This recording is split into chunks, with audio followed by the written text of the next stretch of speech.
السلام علیکم ورحمۃ اللہ وبرکاتہ۔ ایک عورت کا ناز کرنا کیسا ہے؟ تو آئیے اس چھوٹے سے قصے کے ذریعے جانتے ہیں۔ تو ایسے ہی سچے قصوں کے لیے ہمارے چینل اسلام میں نور کو سبسکرائب ضرور کر دیں۔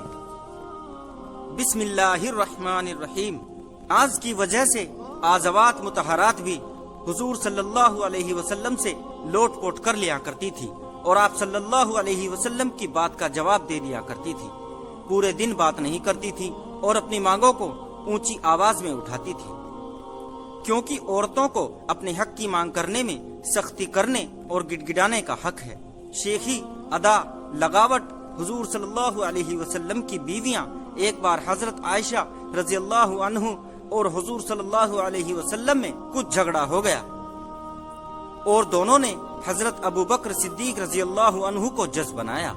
حضور صلی اللہ علیہ وسلم نے فرمایا کہ پہلے آپ بیان کریں گی یا پہلے میں بیان کروں؟ حضرت عائشہ صدیقہ رضی اللہ عنہا نے کہا پہلے آپ بیان کیجئے، لیکن سچ سچ بولیے گا۔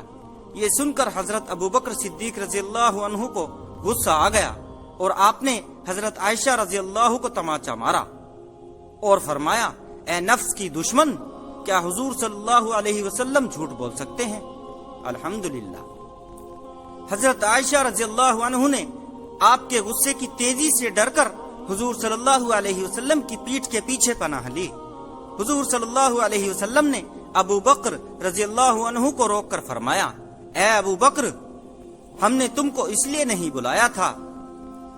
قصہ افک میں آیا ہے کہ جب حضرت عائشہ رضی اللہ عنہا کی برات صفائی چھٹکارا 1 مہینے بعد اللہ نے نازل فرمائی تو حضرت عائشہ کی والدہ ماجدہ رضی اللہ عنہا نے فرمایا، کھڑی ہو جاؤ اور حضور کا شکریہ ادا کرو۔ حضرت عائشہ نے پہلے فرمایا کہ میں حضور کے شکریہ کے لیے ہرگز نہ کھڑی ہوں گی، اور حضور سے کہا، نہ آپ کا شکریہ ہے اور نہ کسی اور کا، میں اس اللہ تعالیٰ کا شکریہ ادا کرتی ہوں جس نے میری برات نازل فرمائی۔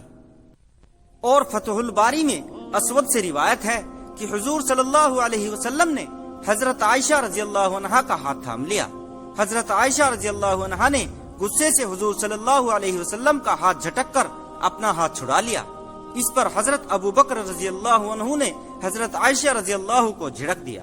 حضور صلی اللہ علیہ وسلم حضرت عائشہ رضی اللہ عنہ کو خوش کرنے کے لیے ان کی سہیلیوں کو گڑیا کھیلنے کے لیے بھیج دیتے تھے، اور کبھی کبھی اپنے آپ بھی پوچھتے تھے یہ کیسی گڑیا ہے۔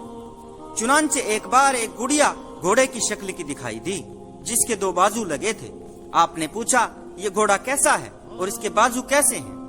حضرت عائشہ رضی اللہ عنہ نے جواب دیا، کیا سلیمان علیہ السلام کے گھوڑے کے بازو نہ تھے؟ آپ صلی اللہ علیہ وسلم بہت ہنسے۔ اکثر حضرت عائشہ رضی اللہ عنہ فرماتی ہیں کہ جب حضور صلی اللہ علیہ وسلم گھر میں ہوتے تو گھر کے کاموں میں عورتوں کا ہاتھ بٹاتے تھے، اور ایک بار اپنی آڑ میں پردہ کر کے حبشیوں کا جنگلی کھیل دیر تک دکھاتے تھے۔ حضرت عائشہ رضی اللہ عنہ فرماتی ہیں کہ ایک بار میری اور حضور صلی اللہ علیہ وسلم کی دوڑ ہوئی، میں آگے نکل گئی۔ بہت دنوں کے بعد پھر ایک دوڑ ہوئی تو حضور صلی اللہ علیہ وسلم آگے نکل گئے۔ حضور صلی اللہ علیہ وسلم نے فرمایا، لو یہ اس کا بدلہ ہے۔ ایک بار اجواز مطہرات کو خوش کرنے کے لیے آپ صلی اللہ علیہ وسلم نے ماریا کنتیا لونڈی کو اپنے اوپر حرام کر لیا، اور ایک بار عورتوں کے کہنے سے شہد کے لیے فرمایا کہ کبھی نہیں پیوں گا۔ اس پر اللہ کی تنبیہ اس طرح نازل ہوئی، آپ ان چیزوں کو اپنی بیویوں کی خوشی چاہنے کے لیے اپنے اوپر حرام کیوں کرتے ہیں؟ اور حضور صلی اللہ علیہ وسلم نے فرمایا کہ عورتوں سے ان کی بیٹیوں کے معاملے میں شادی وغیرہ کے بارے میں مشورہ کر لیا کرو۔ حضور صلی اللہ علیہ وسلم نے فرمایا کہ ہر جھوٹ لکھا جاتا ہے مگر 3 جھوٹ نہیں لکھے جاتے۔ پہلا وہ جو مرد اپنی بیوی اور اولاد کو خوش کرنے کے لیے بولے، دوسرا جو 2 مسلمانوں میں میل ملاپ کرانے کے لیے بولا جائے، اور تیسرا وہ جو کافروں کی لڑائی میں جیتنے کے لیے بولے۔